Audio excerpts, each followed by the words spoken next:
the Chase Thomas Podcast, for people who have nothing but time to kill.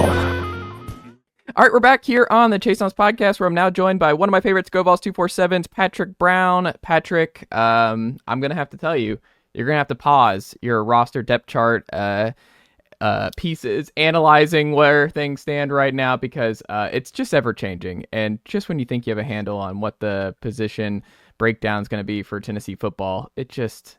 another day in the life in what has been, I think, Josh Heupel's worst season of football, off-season football, since he's been at Tennessee. Just when you take into account everything from December to now, has just not been great, I think, by and large. But man, what a week! More transfers out.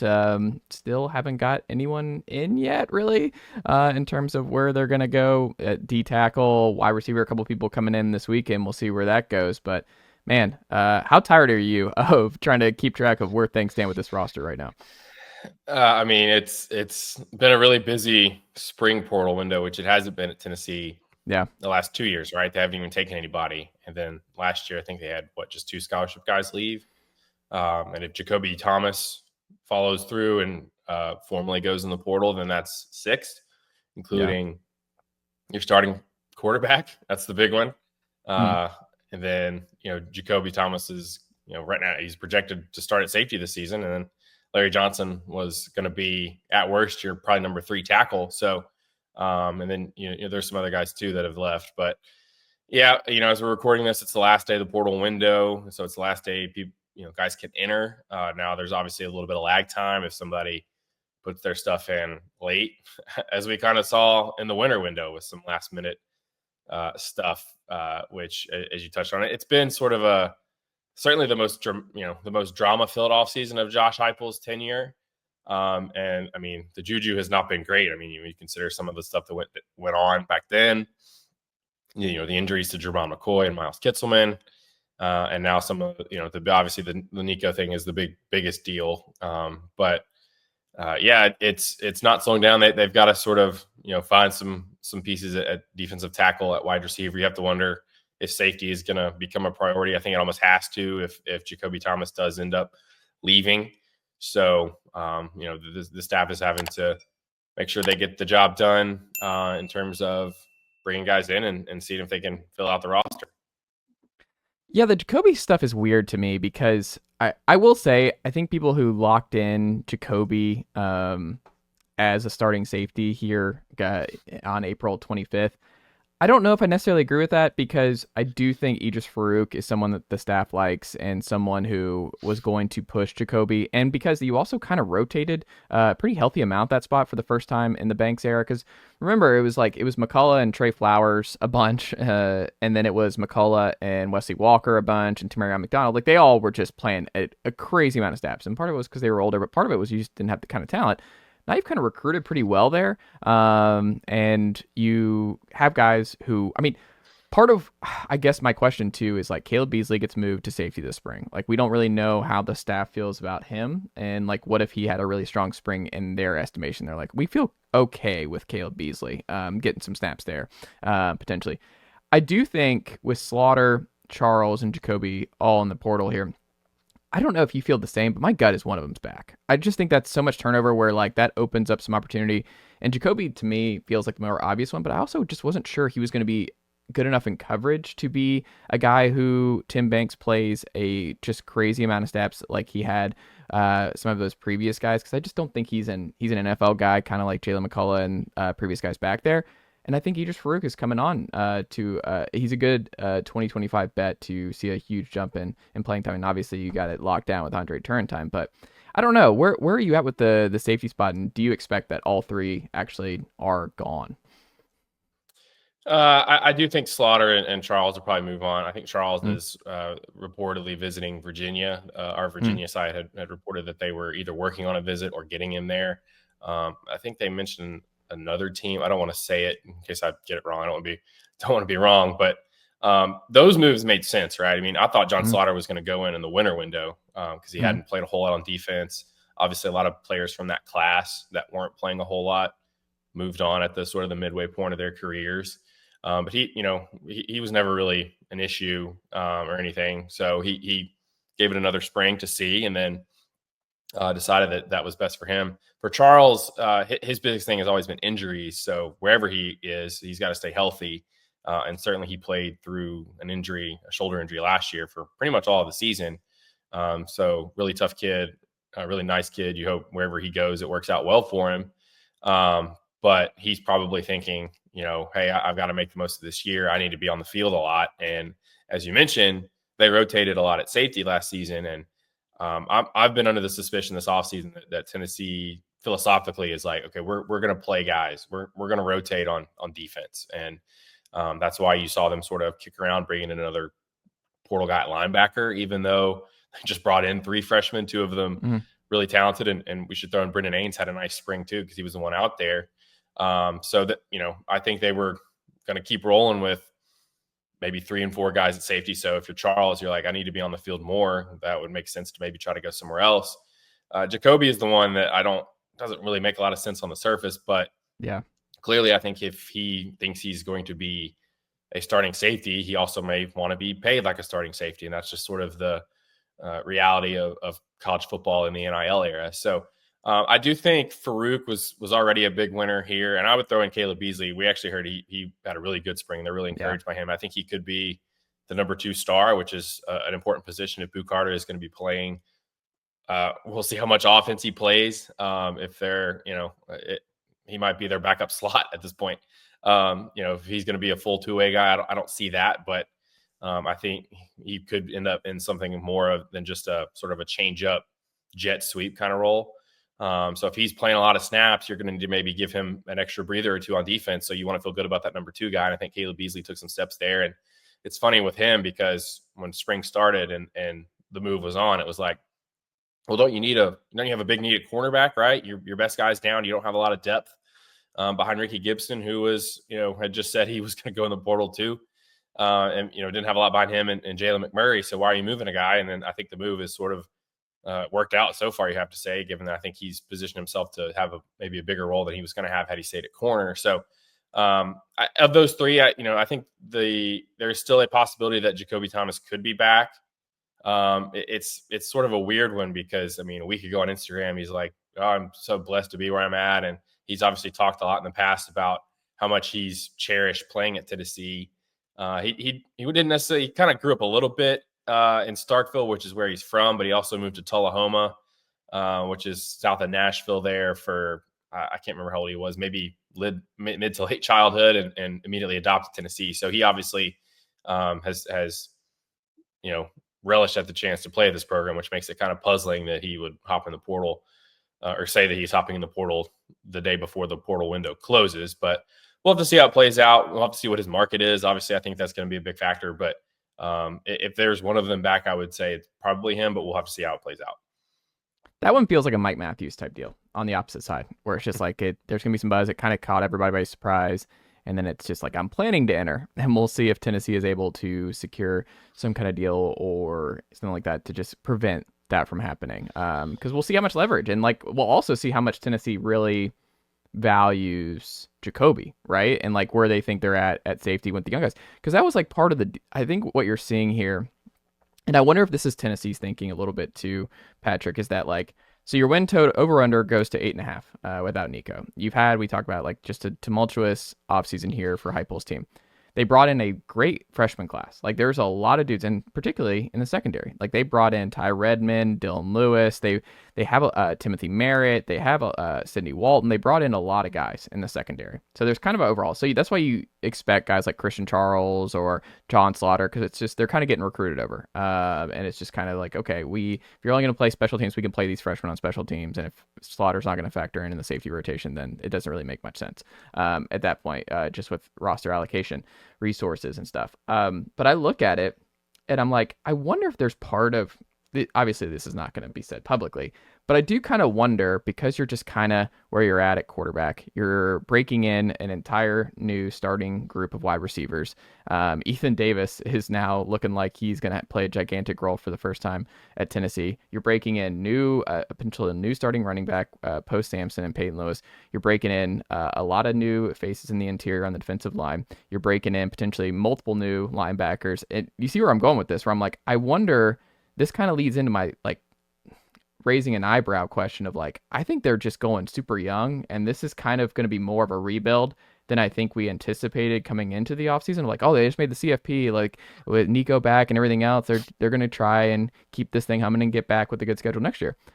I wonder if there's part of them that's let's just take our lumps with this talented freshman class, an expensive freshman class that we feel pretty good about, and then go into 26 with all this experience for a lot of guys that we like, and take our lumps that way. And we're not going to overpay for Jakobe Thomas because we don't think we're not winning a national title with or without Jakobe Thomas. You know what I mean? I wonder if that's some of the thinking here with some of these guys, and just kind of what the realistic outcome is for Tennessee next season. I mean, it's a philosophical debate, right? I feel like I've had it several times. I might have had it with you, I think, on one of my previous appearances. Certainly have it on our message board at GoVols247. And that was something that came up when they were going to host Darius Thomas, that linebacker transfer from Louisville who played at Western Kentucky. And they had even offered another transfer, or kind of before the spring window really got going, at linebacker. And it kind of was puzzling, because it's you just brought in 3 guys. You have 2 redshirt freshmen too. They obviously really like Edwin Spillman, behind those starters. So why would you bring in a transfer there? Because of, I don't think that, Jaden Perlotti and Jaden Harmon didn't flip from their commitments to Alabama, or for UCLA and Alabama respectively, for nothing. And it gets back to the point where, okay, if you're going to be all about traditional high school recruiting, and you're going to invest there, and you're going to go and do what you need to do to win those kinds of battles, you got to play those guys. And so I kind of felt like with this year, this was sort of an inflection point, given that this was going to be less of a veteran-laden team than maybe Josh Heupel's had in his first 4 seasons, to say, okay, we're just playing our young guys. We're bringing them in, and we're just going to play them. And that's, not to bring back Jeremy Pruitt days, but one of his things that he always said was the best way to get better at football is to play it. So, I mean, those young guys, whether it's some of the guys you mentioned in the secondary, whether it's some of those guys at linebacker, whether it's the freshman receivers, Travis Smith or Darius Jackson, best way for those guys to get better and for you to fully invest, or to get, full return on your investment, is to play those guys and have them develop. I mean, they're not going to get better playing, a handful of snaps against the Kent States and the Chattanoogas of the world. I mean, they need to play some meaningful snaps. And so I think this was a team in an offseason where there already was kind of going to sort of be a youth movement. Now, it's interesting, some of the things you pointed out, that you sort of suggested that they might be willing to sort of take some lumps this year. Well, if they were going to get, take some lumps this year to make a run in 26, then they might be breaking in a freshman quarterback then, if it's Faison Brandon, if it's George McIntyre, or if it's Jake Merklinger, once they get past the one season with Joey Aguilar in that room. So, but I do think that it has kind of felt like that along the way, which with Jakobe's situation, it is okay, do we value, how much do we value experience? Do we need more experience because of all the things that you laid out where they're getting young, right? I mean, you get a guy, you just take the right tackle situation. Larry Johnson hasn't played a lot, but this is his 3rd year in the program.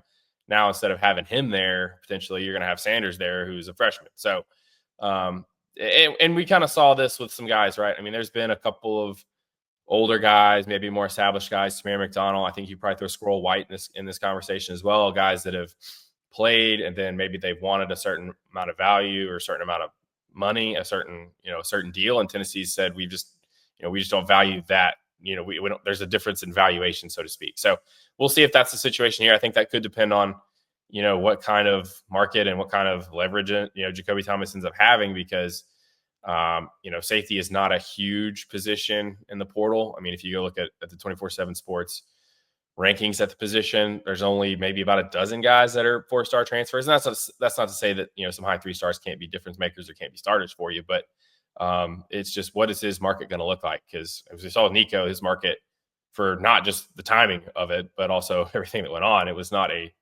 great market. You had more teams that are saying, we're backing off, we're not getting involved in that than ones that did. So, we'll have to see if that's the same for Jakobe, and that could determine, how that plays out if he's back at Tennessee. All right, Patrick, I need you to call your shot here on April 25th. Quarterback 1 versus Syracuse and QB 1 versus Florida in late November. Who is it? I'm going with Joey Aguilar. I both? think yeah. I mean, okay. It's tough to tell what's going to happen in November. Could he get hurt? Sure. I would say that as long as he doesn't get hurt, he was going to be Tennessee's starter this season, or unless he just plays terrible, which I suppose is possible. But I think you saw enough of him at Appalachian State to think that you plug this guy in with Josh Heupel and that coaching, it's going to be maybe boom or bust every Saturday. We were talking about this on our podcast, me and Ryan Callahan. Like, he is the kind of quarterback that could go out and maybe win you a game if he's, the swag's rolling and he's hot, he gets hot early, and some of those like no yes plays turn into yeses and big plays. But he also could like 3 interception you out of a win against an Oklahoma or an Arkansas or something like that. That's just like, people just need to be prepared that he is sort of a guy that lives on the edge. But I don't know. I guess I'm maybe just not entirely sold on Jake Merklinger. I think he's a solid quarterback, but I think Aguilar raises their ceiling because of those things, right? Whereas I don't know that Merklinger was going to have that kind of ceiling. And I actually thought in the spring game that George McIntyre looked better, to be honest, in that setting, which you don't want to take too much from. But certainly, McIntyre is more maybe of an upside guy and than maybe Merklinger is. And that, again, Merklinger's talented. He's a really good runner. I think he's taken obvious strides. Even before all this Nico stuff happened, he was one of Tennessee's more improved players. He was a standout this spring, even before all of that. So I don't want to take anything away from him, but I don't know he's played 2 games at this level, 30-something snaps. I mean, to go from that to, the heat of the fall and you being the guy, that's a big step. So, Aguilar's played college football. He's 24 starts. We've seen him play well. We've seen him struggle. So I think I would be surprised if he's not the guy. And if he takes the job and plays well, I don't think it's going to be a kind of a back and forth deal. I think he would have to be hurt for him not to be QB1 for the whole season. That's just my opinion. Again, it's April 25th. We'll have to see. There's challenges, right? When is he going to get here? How quickly does he learn the offense? Does he learn his teammates? All of that stuff. They're unknowns, but I just kind of lean towards the experienced guy that has some of the tools that they could fit well in this offense. I agree with they're going to lean towards experience. I think you're going to see him. I would not say shocked. I would be very surprised if it's not Aguilar versus Syracuse out of the gate. I will be very surprised if it's Aguilar against Florida late in the year. I'll be surprised if it's Aguilar after Georgia. Like, that's my inflection point. Like, getting Georgia now, week 3, is bad, I think, for Tennessee and where they're at, because they're still, like, Aguilar, part of it is just timing. Like, Aguilar, there's a couple things I worry about him. I don't think, he's a good fit for Heupel's game. You talk about, like, the Baker Mayfield, like, that kind of guy where he's going to win you some games by some crazy stuff, and he's going to lose you some games with some crazy stuff. That's not the guy. Those aren't the guys who excel in Heupel's offense. Like, Heupel's best quarterbacks are machines. Like, they're guys who make one quick read and then they look progression. Okay, take off if nothing's there. Hendon Hooker was unbelievable at being like the perfect just machine type quarterback. Dylan Gabriel, machine, like super efficient, super high completion percentage. They don't throw picks. Like, Hendon Hooker just did not throw picks. When Joe Milton started throwing picks over the middle, it was like, all right, middle is taken away. We're only doing side to side and we're running the football. Like, I don't think Aguilar is someone they would have targeted if the circumstances were completely different in December. Like, I don't think he would have been someone that Heupel and his staff would have prioritized. I can't speak to what Heupel and, like, me personally knowing for sure, but from what I've seen, leading the country in interceptions last year just doesn't seem like something that Heupel is like, oh yeah, I can fix this. You kind of want to stay away there. I just think because he spent the last 2 years with a completely different offense at App State, and then spent all spring learning another very different offense with Tino Sinceri and what they were running in Indiana. Like, that time is just wasted. Like, he spent so much time learning all new signals, all new scheme And now he's going to have like 2 months to learn a completely new scheme again. Like that's 3 schemes in 1 year. I have a hard time believing that's going to go well. There's a lot of red flags to me about how this is ultimately going to go. The vibes might not be great right away if Angeli with Syracuse wins that job and outperforms Aguilar in the bins on August 30th. But I just don't like the fit. I don't like I think it's going to be really hard for him to get on cue with Mike and Braylon and company when Jake has been here all spring and all winter throwing with them too. My gut is it's going to be Jake, and I think it's going to be Jake by the middle of the year. He's like, and you can speak to this better than I can, Patrick, but I just think there's some Dobbsiness to him where it's never going to be pretty in practice, where the practice report's going to be like, Jake's throwing darts all over the place. Like, it's just like you had those reports with Milton. Milton was an awesome practice player. And that's why he started over Hendon, right? In 2021 was like he outperformed Hendon in practice in 2021. And then you put Hendon in the game and you're like, oh, this is completely different. My gut is that's more who Jake is. Like you throw Jake in a game, he's a natural runner. He is, I think, more of a natural leader than a lot of guys they've had recently. And I think he's going to settle in. Like I do think it's going to be Jake before it's all said and done. And if he gets that job, I don't think he's going to give it up because I think guys are going to rally to him kind of in a Gunnar Stockton type way at Georgia. That's my gut, but I could be completely wrong. Am I being too hard on the Aguilar part of all of this? Because I don't see it, Patrick. I think this is a bad fit, and I don't think this is going to go well. No, I don't think you're off base. I mean, there are some concerns. The interceptions are a big concern when you put up what he's 24 picks. I don't think Tennessee's as a team has thrown 24 picks in an entire Josh Heupel era. I think it's like 18. And Heupel doesn't stand for it. Like he'll take it away. Like he will not. Like picks are just picks. Like they don't mess around with that. Like you start throwing turnovers, like throwing picks, like it's over. Right. But like, I think the reason I think that he is a good fit is because of how he plays. Like I said, he's a little chaotic. He's a little on the edge. And when this offense is humming along like it was tempo wise under Hendon those first 2 seasons, it's naturally going to be chaotic. Like there's just it's sort of helter skelter. Right. And so if you have a guy that plays that way, like I said before, there are moments when it could turn out to be really good. Right. If he's having to extend plays, throwing off platform, scrambling here and there. Maybe he keeps an option read, keeps his own read and gets loose for a first down. He, a lot of his rushing yards at Appalachian State run scrambles. So he wasn't he wasn't a huge designed run game guy, but certainly he's got the ability to keep the ball, pull it and keep it and get it 10 yards. He had like a 50-yard run in one game last season. So I think that playing style is maybe more, and like you said, like they, robotic, efficient. Yes, that's the best quarterbacks that Heupel has had. But there's also kind of that element to it where when things are going fast, you're going to sometimes have a defense that's not set and they end up having a guy come free on a blitz, or, when you're going so fast, maybe you don't get a protection call right, or maybe your offensive lineman doesn't get one and they turn a guy loose. And so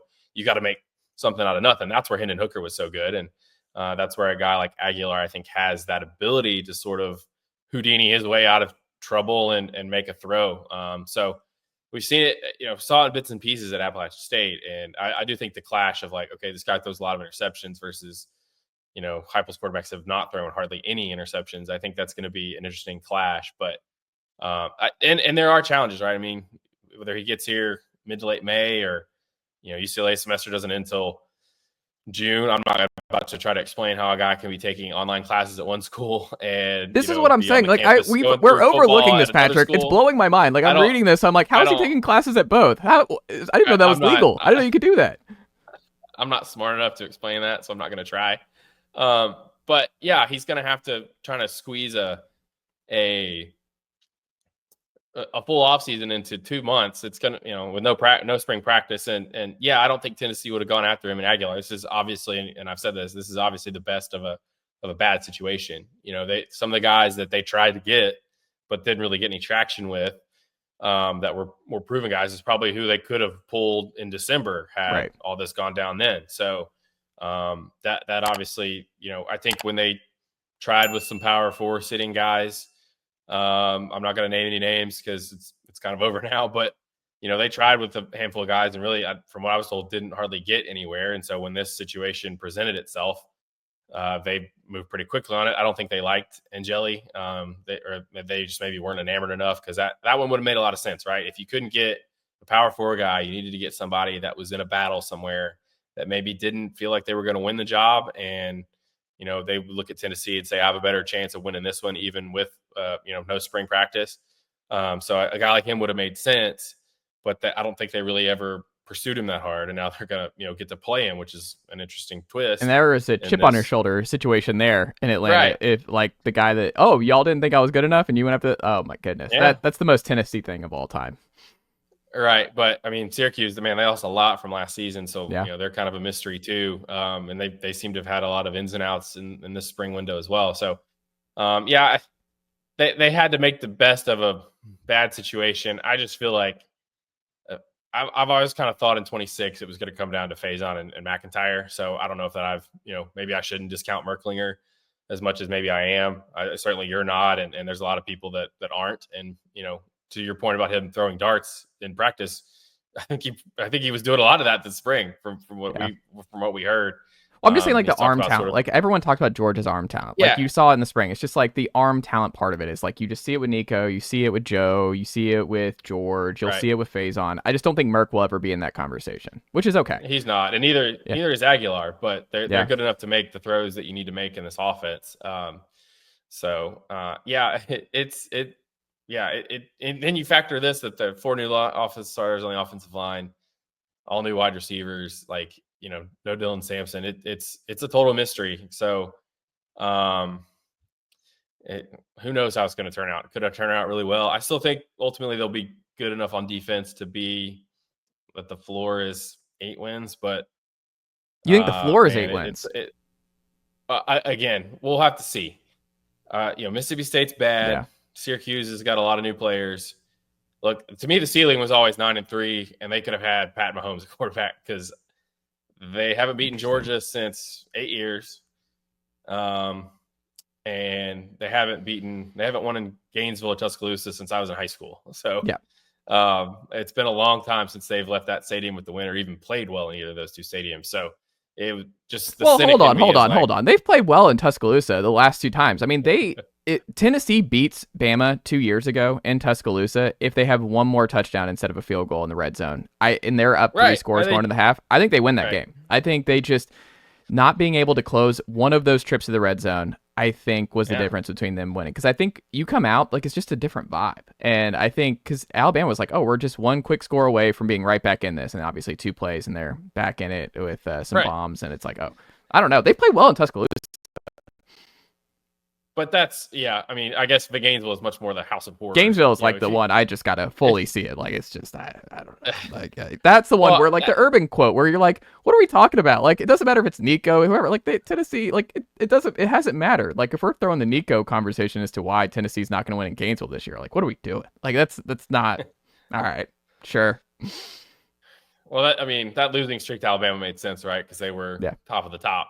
The utility against Florida, when Florida was changing coaches almost as frequently, and taking their turn being a laughing stock kind of alongside you at various stages, that was obviously a much more frustrating one. But I mean, Syracuse is obviously going to have a lot of new pieces. I like what Fran Brown's done there, turning that one around pretty quickly. But what are they going to look like? Can their quarterback?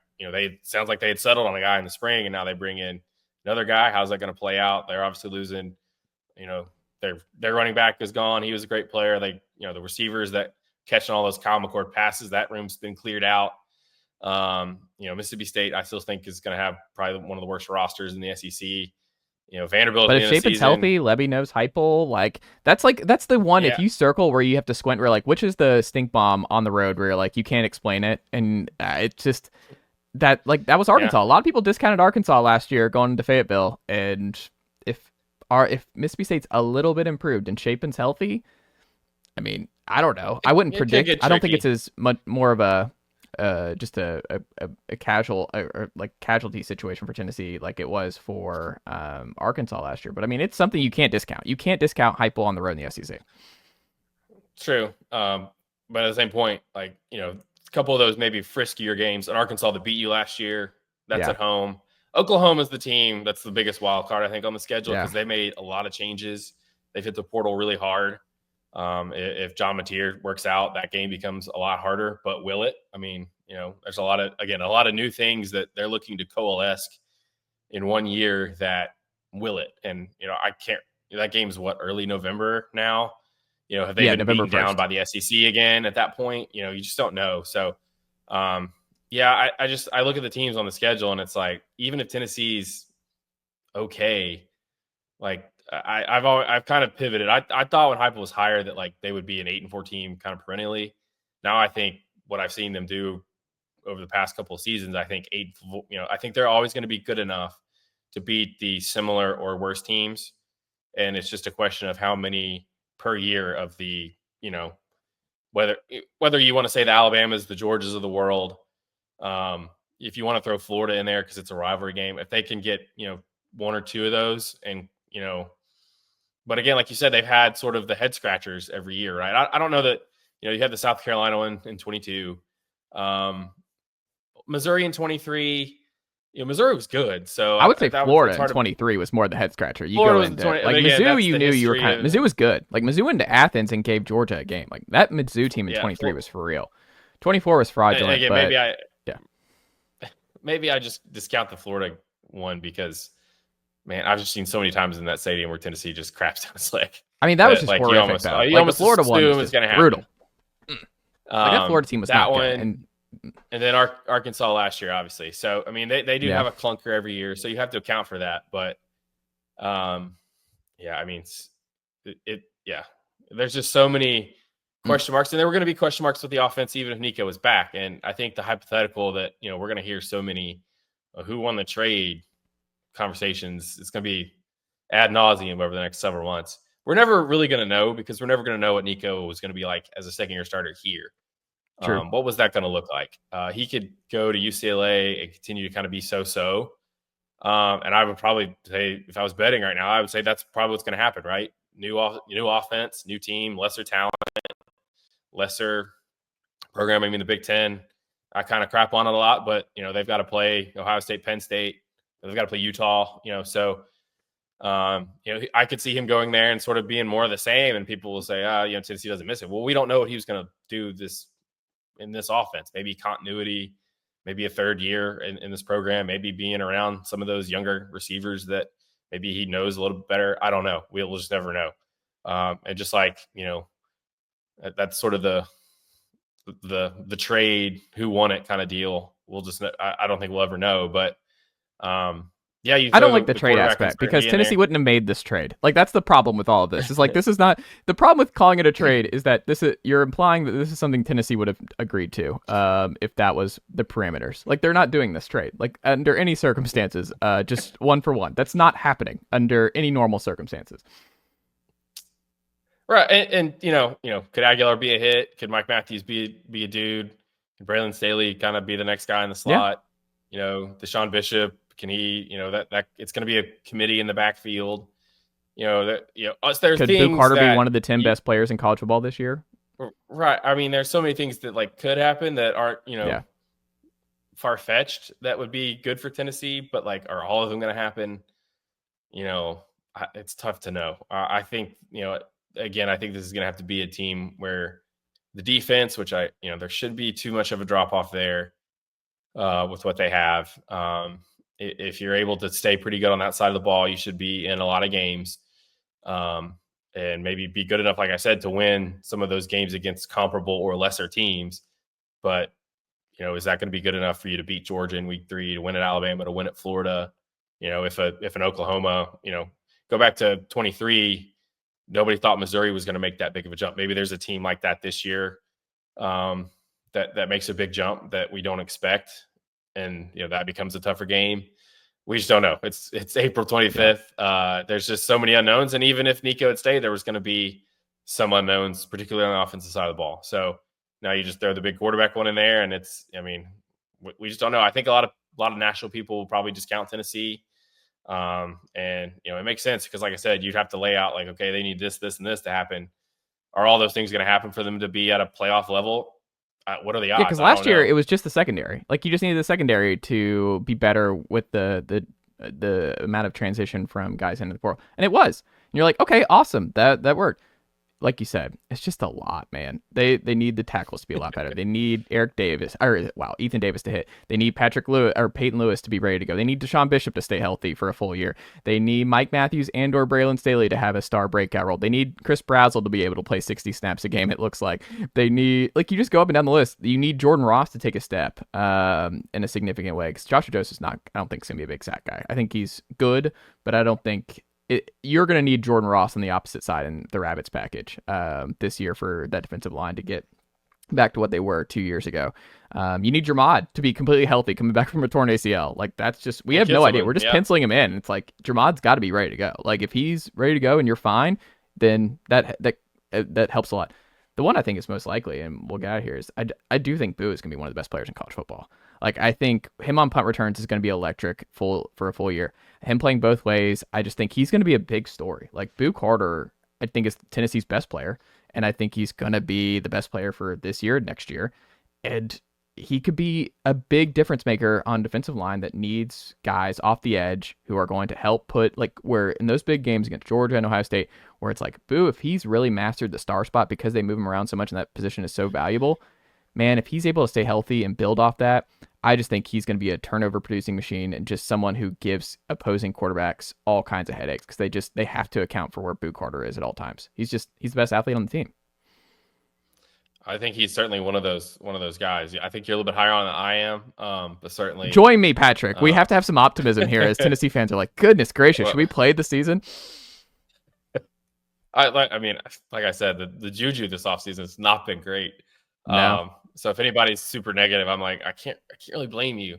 I try to we get so many varying opinions from fans, like, interacting with them on the message board and stuff. And I'm like I'm not going to tell anybody like how to feel. And it's some bad juju. And so, and it's such a difference from what so many of the past off seasons have been, where they've kind of been, I don't say boring, but they've not been like this. Like, yeah. And so, what does the car look like? How do they keep it on the road and in the right lane? Obviously, they're having a little bit of a, the engine's maybe coughing up a little bit. There's a tire maybe going down. But, stability has been such a key part of why this program has sort of taken off the way it has. And now there's a lot of signs of instability. Some of it's guys, with the portal. Some of it's, some bad luck with, McCoy and Kitzelman being injured. Can they push through it and come out better on the other side? Only time will tell. I mean, certainly you're going to have to lean on your culture that they talk about quite a bit. And you're going to have to feature guys. Like, you're going to have to play your talent. You're going to have to, if you need Boo Carter to play 25, 30 snaps on offense, play him 25, 30 snaps on offense. And he's going to have to do his part to be able to do that as well. Because I don't think he played, more than 50 snaps a game on defense and special teams last season. So he's got to make a big jump, just from a physical stamina conditioning level to be at, that, if he's going to be used that much, to be used that much over the course of a 12 game and beyond season. So, man, it's pretty crazy. And it can turn quickly to, like, I just go back to that day against Vanderbilt. Like, that felt like such a crowning moment that, they managed some of the ups and downs of that season to get to the point where they got to the playoff, and they just get, they get smacked by Ohio State, which, a lot of teams that would have been on that opposite sideline that night would have gotten smacked by Ohio State. I mean, I think that was, they were just the unfortunate team on the other side. Now it's been all, the fallout is still, like, kind of happening. So can they get over that and move past it and then, come out better for it on their side? We'll see. I think it's going to take, Josh Heupel's going to have to earn it. And his staff are going to have to earn it, and his team's going to have to earn it. And certainly, they, this is very obviously, it's become more and more apparent. Like, this is a new year. They can't bank on, because they won 10 games last season, they're going to be at that level again. This team has got to sort of form its own identity and its own toughness and over the rest of this offseason. And that's obviously still a work in progress, and we won't see it until they get to the fall, and probably when they get to SEC play, when, go and get stuff, how do they respond, and what do they play like? Patrick Brown, what can the good folks check out from you and the team over at GoVols247 this week? Well, I did a little bit of a film breakdown on Joey Aguilar. That's normally an in-season thing that we do after games where we sort of break down some of the key plays from games. I've done it for individual players before. I think the last ones I did it for were David Sanders and Faison back when they committed. But we did one for Aguilar to sort of introduce, because probably a lot of people didn't watch a lot of Appalachian State. And a lot of people are like, oh, we're getting this guy from UCLA. Well, he never actually took a snap for UCLA. So there's no point in, that's not where you're getting him necessarily from. So that was obviously pretty popular among our subscribers this week. Ton of NFL draft coverage this weekend. Obviously, James Pierce went Thursday night in the first round of the Falcons. There's some more guys that will be coming off the board this weekend. Where does Dylan Sampson go? Dante Thornton, some of those guys on the defensive line. Who gets free agent deals after the draft is always a big deal. So we'll obviously have plenty of coverage on the draft. And I know Ryan Callahan will be talking to some of these transfer portal visitors as Tennessee sorts through their options on the defensive line at wide receiver, trying to find help at those two positions. We'll see what happens with Jakobe Thomas. And if he goes, what safeties, I would think they almost certainly will go after one if they haven't already. So we'll have full coverage, draft, portal, all that stuff will be on this weekend. And I think Ben's going to LSU for the baseball series. So we will have multi-sport coverage throughout the weekend and into next week. It is a busy time at GoVols247. And if you're out there and you're listening, you're a subscriber, we appreciate it. And if you're not, you're missing out. So give us a look. Go subscribe, GoVols247 today if you are not already. Patrick Brown, thank you as always for the time, my friend, and we'll check back in again very soon. Nicely done, nephew. The Chase Thomas podcast. Hell yeah.